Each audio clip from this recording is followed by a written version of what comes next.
अस्सलाम वालेकुम गाइस। आज मैं अरबी लैंग्वेज की एक खासियत बताने वाला हूँ, जिससे ये क्लियर होगा कि अल्लाह ने अरबी लैंग्वेज को कुरान की लैंग्वेज क्यों चुना। इसका हम एक छोटा सा एग्जांपल लेते हैं। कुरान कहता है इक़रा बिस्मि रब्बिकल्लज़ी खलक़ खलक़ल इंसाना मिन अलक़। इसका मतलब होता है पढ़ो उस ईश्वर के नाम से जिसने तुम्हें पैदा किया। और आगे कहा है खलक़ल इंसान मिन अलक़, जिसने तुम्हें अलग से पैदा किया है। अलग एक अरबी का वर्ड है जिसके तीन मीनिंग होते हैं। इसका पहला मीनिंग है खून की बुटकी, यानी कि ब्लड क्लॉट। पहले के लोग समझते थे कि इंसान जो होता है माँ के पेट में एक ब्लड क्लॉट की तरह होता है। हालांकि वो लोग ब्लड क्लॉट नहीं समझते थे, खून का जमा हुआ टुकड़ा समझते थे। इस पर रिसर्च करने पर पता चला कि बिल्कुल इनिशियल स्टेज में, एम्ब्रियोनिक स्टेज जो होती है, जब एक बेबी अपनी माँ के पेट में होता है, तो माइक्रोस्कोप से देखने पर वो बिल्कुल उसका जो स्ट्रक्चर होता है वो ऐसा ही होता है जैसा कि एक ब्लड क्लॉट का होता है। और आजकल हम जब कोई प्रेगनेंसी को अ, हटाते हैं तब भी कहते हैं कि क्लॉट को रिमूव कर दिया जाए। इस वर्ड का दूसरा मतलब होता है लीच लाइक सब्सटेंस। अलग का दूसरा मीनिंग होता है लीच लाइक सब्सटेंस।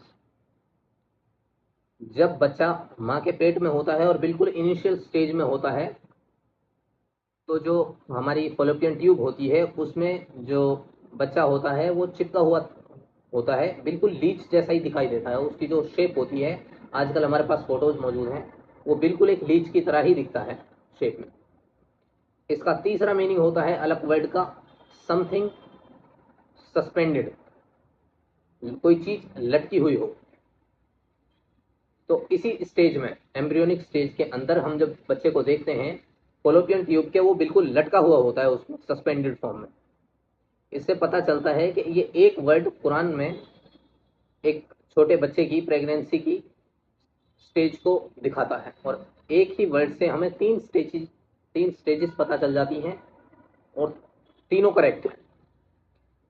एक वर्ड के तीन मीनिंग हो और साइंटिफिकली वो तीनों करेक्ट हों, और अलग अलग टाइम पर जाकर हमें रिसर्च करने के बाद उसका ये मीनिंग सही होना पता चले, इसलिए अल्लाह ने अरबिक लैंग्वेज को चुना। क्योंकि आज से 1500 साल पहले लोग समझते थे कि इसका मीनिंग है खून की बुटकी, लेकिन इसके दूसरे मीनिंग और थे। लेकिन उस वक्त हमारी जो साइंस थी वो इतनी आगे नहीं थी कि एम्ब्रियोनिक स्टेज को हम देख सकें या उसकी फोटोज तक हम ले सकें। लेकिन आज के दौर में हमें उनका वो मीनिंग बिल्कुल क्लियर हो गया, और कुरान के इस वर्ड के तीनों मीनिंग बिल्कुल करेक्ट हैं। तो इसी तरीके से अरबी लैंग्वेज के अंदर एक सलाहियत है, एक कैपेसिटी है, कि वो ज़्यादा बातों को बहुत कम वर्ड्स में बता देती है, और साथ के साथ उसके मल्टीपल मीनिंग्स होते हैं। इसलिए अल्लाह ने कुरान को अरबी भाषा में नाजिल किया। और इसका एक और एग्जांपल हम लेते हैं। कुरान कहता है सूरज और चांद का जिक्र करके कि हमने इनको एक फिक्स पाथ दे रखा है जिस पर इनको एक फिक्स स्पीड में चलना है और चक्कर लगा के रहना है।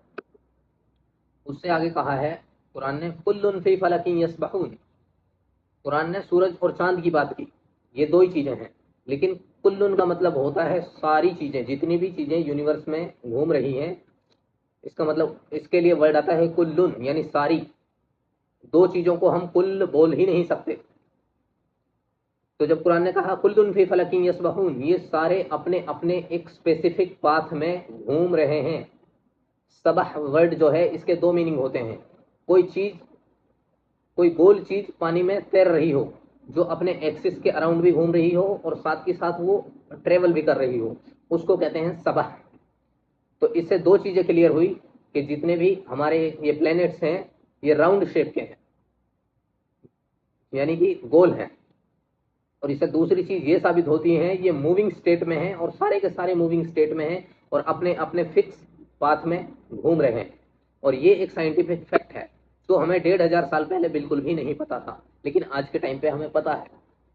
तो कुरान ऐसे अल्फाज इस्तेमाल करता है जो शुरू के लोग टाइम में लोगों को बिल्कुल नहीं पता थे। पहले के लोग कहते थे कि चीजें तैर रही हैं, और ये समझते थे कि भाई پتہ نہیں کیا کیا چیزیں ہیں. اس وقت کے لوگ پلینٹس کو بھی نہیں جانتے تھے کہ بھائی کچھ تیر رہا ہے. بعد کے لوگوں نے آ کے پتہ لگایا کہ یہ بات پلینٹس کی ہو رہی ہے اور سارے پلینٹس کی ہو رہی ہے اور سارے پلینٹس اپنے ایکسس کے اراؤنڈ بھی موو کر رہے ہیں اور ساتھ کے ساتھ ٹریول بھی کر رہے ہیں اور ایک فکسڈ پاتھ پر جس کو ہم آربٹ کہتے ہیں. تو یہ صلاحیت صرف عربی لینگویج کے اندر ہے. تو قرآن نے اس لیے عربک لینگویج میں اللہ نے قرآن کو نازل کیا تاکہ لوگوں کو سمجھ میں آئے اور جتنے بھی انٹلیکچوئل لوگ ہیں وہ اس کو پڑھیں اور اس کو سمجھیں.